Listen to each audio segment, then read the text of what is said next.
ये मार्केटिंग नहीं तो और क्या है। आप सोचिए कि जो भी योजना जस्ट चुनाव के दरमियान में भी और वोट से एक दिन पहले भी महिलाओं के खाते में 10-10 हज़ार रुपया गया है।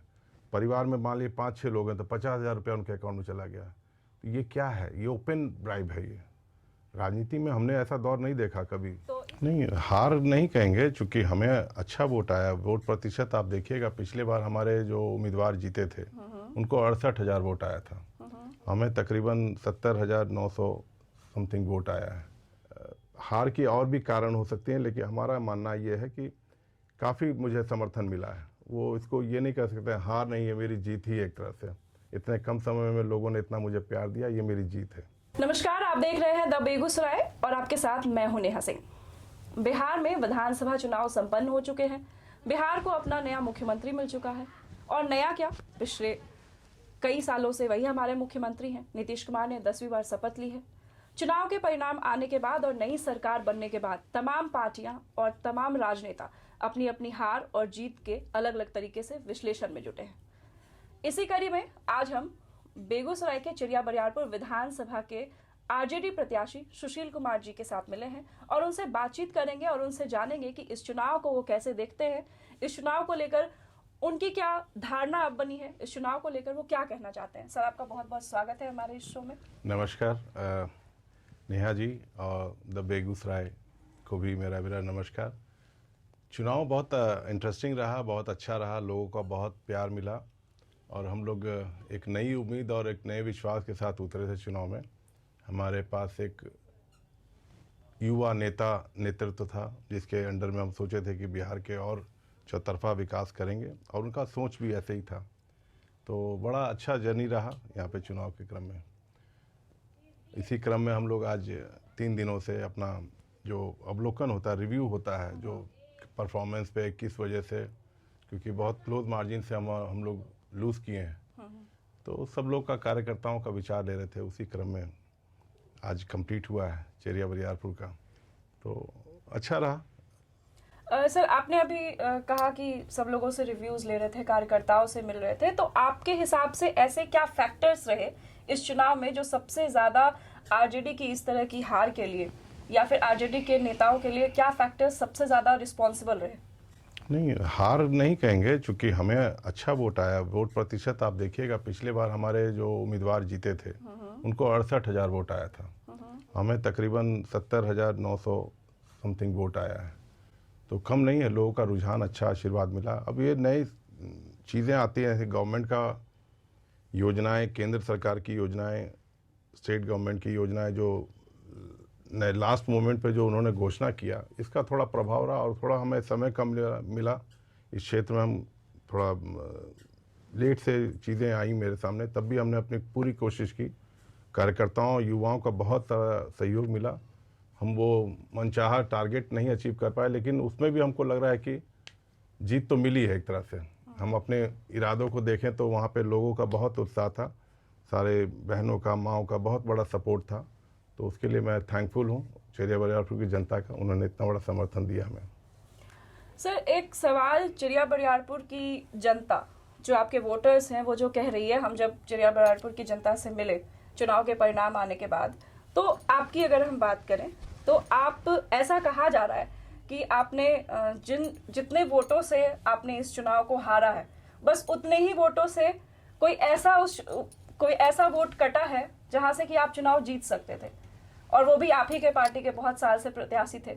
नहीं, ठीक है। क्या वो कहेंगे तो आप इस बारे में? हम, मेरा ये कहना है कि राजनीति में, चुनाव में हार जीत लगी रहती है और उम्मीदवार स्वाभाविक है। राजनीति एक ऐसी क्षेत्र है बिहार में जहां डीजीपी भी रिजाइन करके चुनाव लड़ना चाहते हैं। तो ऐसे हालात में क्यों नहीं एक जो पॉलिटिकल वर्कर है, अपने उम्मीदवारी हर कोई प्रयास करता है, इसको कोई बुरी बात नहीं है। रही बात जनता का आशीर्वाद मेन है। कोई भी बड़ा नेता बनता है तो अपने प्रयास और विजन के ऊपर बनता है। हमें वो इरादा लगा कि इस क्षेत्र में आए हैं तो कुछ इश्यूज ऐसी थी जो हम चाहते थे करना, मौका मिलता तो ज़रूर पूरा करते। और मेरे सोच भी ये है कि युवाओं के लिए कुछ, या बच्चियों के लिए, वहाँ पे डिग्री कॉलेज नहीं है, कई पिछड़ा इलाका है, उसमें कुछ करना चाह रहे थे, लेकिन फिर भी करेंगे। अभी भी ऐसा कुछ नहीं, हम डिसर्टेन नहीं है, लेकिन थोड़ा सा वेटिंग बढ़ जाता है चीज़ों का। करना चाहते थे वो कर लेते। कि ये तो कांवर अब- झील का मामला था, हाँ। वो सब भी एक विषय था। तो हम चाह रहे थे सब पक्ष को मिला के, इतना सुंदर जगह है, इतना हमारा टूरिज़्म में लोग भीमताल जाते हैं, नैनीताल जाते हैं, ये हमारे इलाके में इतना सुंदर हब है, वो जलकुंभी से भरा हुआ है, उसको साफ़ सफाई करके अगर डेवलप करते तो टूरिज़्म का अलग से पैसा आता। और यहाँ के लोग इतने पॉजिटिव हैं, पूरे देश विदेश में फैले हुए। बेगूसराय ज़िला अपने आप में एक बहुत मजबूत ज़िला है। थोड़ा सा हम लोग अपना मेहनत ग्राउंड वर्क पे करें तो सबको अच्छा लगेगा। जब हम लोग विदेश में सारी चीज़ें देखते हैं, यहाँ भी देखते हैं, क्यों नहीं कर सकते? हम लोग चाहत रखेंगे, सब मिलजुल के काम करेंगे।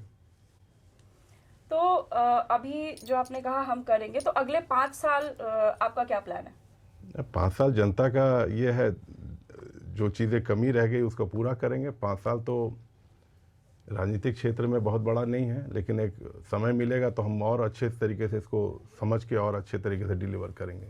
आपके नाम पर आपके क्षेत्र में एक कोटेशन बहुत चलता है, बाहरी कैंडिडेट का तमगा, इसे लेकर क्या कहना चाहेंगे? नहीं, वो तो कोटेशन जिन्होंने किया है उसको मैं धन्यवाद दूंगा, क्योंकि उन्होंने कई जगह मेरा नाम नहीं पहुंचा था तो उन्होंने मुझे परिचय दे दिया। और ये जो मैंडेट है ये अपने तो आप क्या में इसे आप पहचान है। अपने विरोध में नहीं लेते हैं या इसे नहीं, गलत विरोध में तरीके से नहीं। देखते?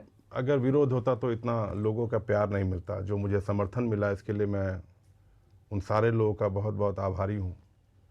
इस क्षेत्र ने मुझे बहुत प्यार दिया।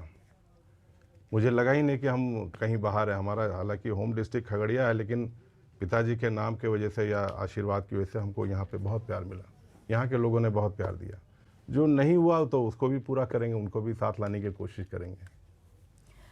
अभी फिलहाल जो क्षेत्र में जो चल रहा है, आपको क्या लगता है कि किस तरीके से एक नई पारी शुरू करने की ज़रूरत है? नहीं, ईमानदारी से काम करेंगे। हमारे पास एक कुशल नेतृत्व है, उनको भी जन समर्थन पूरे बिहार में बहुत अच्छा मिला है। तेजस्वी जी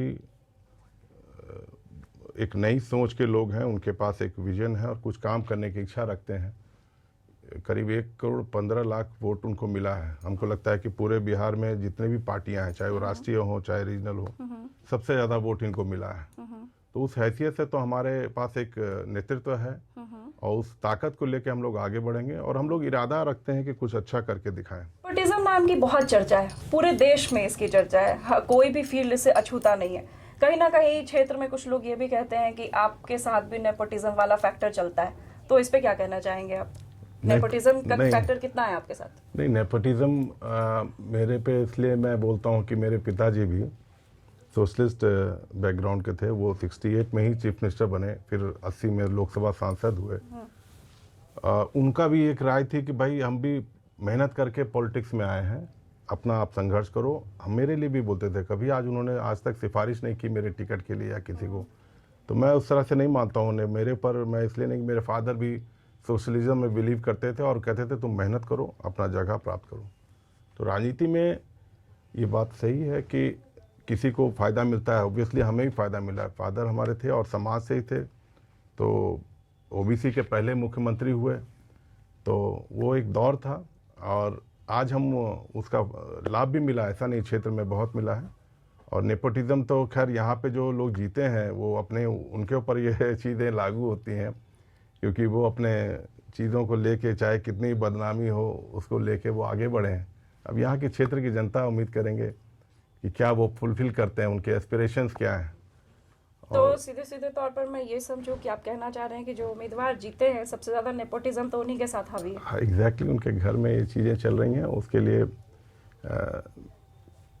उन लोगों को ही ये लागू होती है, हमारे पे नहीं लागू होती है।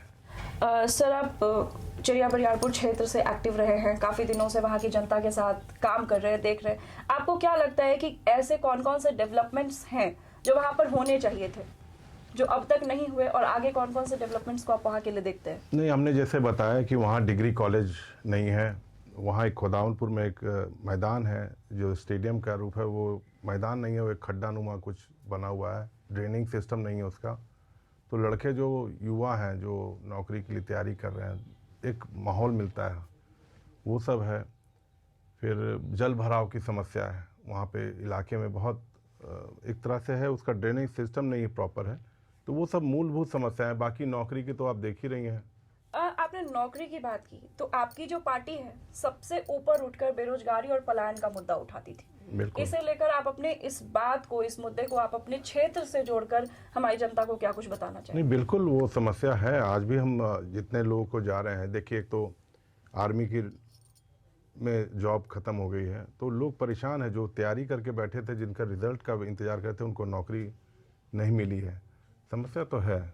युवाओं को खासकर, एक हमारे पास ये युवा इतनी बड़ी शक्ति है, उनको अगर कोई हम नहीं दे पाएँ तो दुर्भाग्य है हमारे देश में। उनको देना पड़ेगा। युवा हर फील्ड में है आज के ज़माने में। अगर हमको एक प्रॉपर प्लेटफॉर्म नहीं दे पाएंगे ना, तो हमारी कमी है। कहा जा रहा था तेजस्वी यादव, सोशल मीडिया पर भी हम सब लगातार देख रहे थे, तेजस्वी यादव युवाओं के बीच काफी फेमस है, यूथ आइकन कहा जाता है उन्हें। जितने युवा उनकी जनसभाओं में आते थे, जितने युवा उनसे कनेक्ट करते थे, उस हिसाब से वो कनेक्शन जो है वो वोटों में तब्दील नहीं हो पाया। इस पर क्या कहेंगे आप? नहीं, युवाओं ने तो भर के सहयोग किया, इसमें दो राय नहीं है। मैंने बताया ना कि केंद्र की कुछ योजनाएं जो हैं, ऐसा प्रभावित किया लोगों को कि वो कोई सेक्शन उसमें से निकलता हुआ निकला। मतलब वोटों हम मिला, लेकिन वो जो एक माहौल बनाया ना, उस चुनावी तंत्र में वो बहुत प्रभावित तो करता आप है। आप कहना चाह रहे हैं कि मौजूदा सरकार ने इन्फ्लुएंसर मार्केटिंग कर दी? बिल्कुल कर दी। ये मार्केटिंग नहीं तो और क्या है। आप सोचिए कि जो भी योजना जस्ट चुनाव के दरमियान में भी और वोट से एक दिन पहले भी महिलाओं के खाते में 10-10 हज़ार रुपया गया है। परिवार में मान लीजिए 5-6 लोग हैं तो 50,000 रुपया उनके अकाउंट में चला गया। तो ये क्या है? ये ओपन ब्राइब है। ये राजनीति में हमने ऐसा दौर नहीं देखा कभी। तो इस तरीके से तेजस्वी के भी वादे पे तो नहीं, सवाल उठे थे, हर घर में एक सरकारी नौकरी। उन्होंने भी चुनाव से पहले ये वादा किया था, वो जिस तो पर वादा था। काफी राजनीति हुई, काफी सवाल भी उठे कि कैसे इसको करेंगे। और जब आरजेडी के कार्यकर्ताओं से, प्रवक्ताओं से हमने ये सवाल पूछा कि आप इसे कैसे करेंगे, आपका ब्लूप्रिंट क्या है, तब उनके पास कोई खास जवाब नहीं था। उनका जवाब था कि देखेंगे, वर्क करेंगे, इस पे कैसे करना है। देखिए, बहुत सी चीज़ें हैं जो आप देख रही हैं। अभी नौकरी देने का इरादा भी रखते हैं। आप मानिए कि उनके जब वो सरकार में थे तो नौकरियां भी उसी समय मिली है। नीतीश जी की सरकार तो पिछले 20 वर्षों से है और आगे 5 साल का और इनको मिला है। जो वादा किया है 1 करोड़ लोगों को दे दें, हम लोग तो यही कामना करते हैं। और जो महिलाओं से वादा किया है बाकी का 1,90,000 रुपया वो भी दे दें। हम तो चाहेंगे कि हमारी माँ बहनों को लाभ मिले इसका। जो बचा है उसका दे दें, जल्दी से जल्दी बकाया कर दें। बहुत अच्छी बात है। इतना बड़ा मैंडेट मिला है, अगर उनको मिला है तो उसको पूरा कर दें। क्या लग रहा है कि आपकी पार्टी के ऊपर से, तेजस्वी यादव के परिवार के ऊपर, तेजस्वी यादव की पार्टी के ऊपर ये जो आरोप है जंगल राज, वो कहीं ना कहीं आप लोगों की रणनीतियों को, राजनीति को काफी इफेक्ट कर रहा है? अब भी वो चीजें एग्जिस्ट कर रही है? नहीं, जंगल राज जिन लोगों ने किया था और आज जो जंगल राज बता रहे हैं कि आपके आसपास में इतनी क्राइम रेट्स बढ़ी हैं, वो भी आपको पता है। कोई व्यक्तिगत रूप से कोई नहीं शासन चाहता है कि जंगल राज, लेकिन जो अपराधी किस्म के लोग हैं वो तो हर दौर में रहेंगे। फ्रांस में भी दंगा फसाद हो रहा है, तो उसका कारण क्या कर सकते हैं यहाँ पे। लेकिन हम लोग कोशिश करेंगे, जीरो टॉलरेंस पे रखेंगे। महिलाओं के साथ जो ये गलत काम होता है उसके लिए भी रोकथाम करेंगे। तेजस्वी जी ने कोशिश की है और ईमानदार प्रयास किया है। अब यहाँ की जनता या महिलाओं के मन में अब उनका जो पूरा होगा तभी हम लोग इसके बात कर सकते हैं आगे। सर, हार के तुरंत बाद आपकी क्या प्रतिक्रिया थी? पहली प्रतिक्रिया क्या थी? मेरी प्रतिक्रिया यही थी कि मेरे जनता ने मुझे, मेरे वोटर्स ने बहुत सम्मान दिया, प्यार दिया। हार के और भी कारण हो सकते हैं, लेकिन हमारा मानना ये है कि काफ़ी मुझे समर्थन मिला है। वो इसको ये नहीं कह सकते हार नहीं है, मेरी जीत ही एक तरह से। इतने कम समय में लोगों ने इतना मुझे प्यार दिया, ये मेरी जीत है। सर, आपने मेरे साथ बहुत वक्त दिया। आपसे मैं एक आखिरी सवाल करना चाहूंगी कि इस बार जो मैंडेट जनता का आया है, आप कह रहे हैं कि आपको काफ़ी प्यार मिला। अगले 5 साल का वक्त आपके पास है अपनी चीज़ों को और अच्छे से करने के लिए, जनता का भरोसा जीतने के लिए। तो क्या ये जो जनता का फैसला आया है, इससे आपके आने वाले 5 साल, 10 साल, जितने दिन भी आप चरिया बरियारपुर क्षेत्र और बेगूसराय में रहेंगे, तो आपको क्या लगता है कि ये राजनीति आपकी कमज़ोर होगी और आक्रामक तौर पर आप जनता के पास लौटेंगे, जनता के बीच? नहीं, जनता तो मेरी वैसे ही एग्रेसिव है। वो अपने हमारे प्यार और हमारे समर्थन में उनका काफ़ी सहयोग रहा है और आक्रामक कुछ नहीं, काम करेंगे। लोगों के बीच में जो उनकी चीज़ें हैं उनको लेके बढ़ेंगे, ईमानदारी से काम करेंगे और पुनः जो चीज़ें छूट गई हैं उसको साथ जोड़ेंगे। बेगूसराय और चिड़िया बरियारपुर क्षेत्र की जनता के लिए आप क्या एक संदेश देना चाहेंगे? बेगूसराय एक प्रोग्रेसिव ज़िला है और इसमें हाईएस्ट रेवेन्यू पूरे बिहार में है। कुछ चीज़ें जो हैं लोगों का लाइफस्टाइल से जुड़ा हुआ है, उसको बेटर कैसे होगा इसके लिए हम लोग प्रयास करेंगे। सारे लोग यहाँ बहुत डॉक्टर्स की एक अच्छी खासी यहाँ पे संख्या है जो पूरे बिहार से खासकर इस पार्ट से इसमें उम्मीद के साथ आते हैं, तो वो फैक्टर तो है। लेकिन हेल्थ हमने क्षेत्र में देखा है कि यहाँ को पैरालिटिक पेशेंट बहुत हैं क्षेत्र में। जितना देर हम घूमे हमको लगता है 25-50 लोग मिल गए। तो लाइफस्टाइल पे काम करने की ज़रूरत है, क्योंकि बीमारी हो जाने के बाद तो लाइफ बिल्कुल हेल हो जाता है। तो उससे पहले हम लोग को थोड़ा सा ये अवेयरनेस का प्रोग्राम चलाना पड़ेगा लोगों के बीच में। इन सब विषयों को लेके बढ़ेंगे, युवाओं के बीच में नौकरी और कोचिंग वगैरह कैसे हो। तो बिहार बेगूसराय की जनता पहले से ही प्रोग्रेसिव रही है और आगे भी रहेगी। इन्हीं को और बेहतर तरीके से आगे बढ़ाना है। हमारे साथ सुशील जी जुड़े थे जो बिहार विधानसभा चुनाव में बेगूसराय के चिड़िया बरियारपुर क्षेत्र के आरजेडी से प्रत्याशी थे। सर, आपसे बातचीत करके बहुत अच्छा लगा। हमारे साथ इस शो पे जुड़ने के लिए आपका बहुत बहुत शुक्रिया। Thank you very much. आप लोग को भी बहुत बहुत धन्यवाद, आपने इस मंच पे हमें आने का मौका दिया। आगे भी हम लोग जुड़े रहेंगे और चीज़ों को आगे बढ़ाएंगे।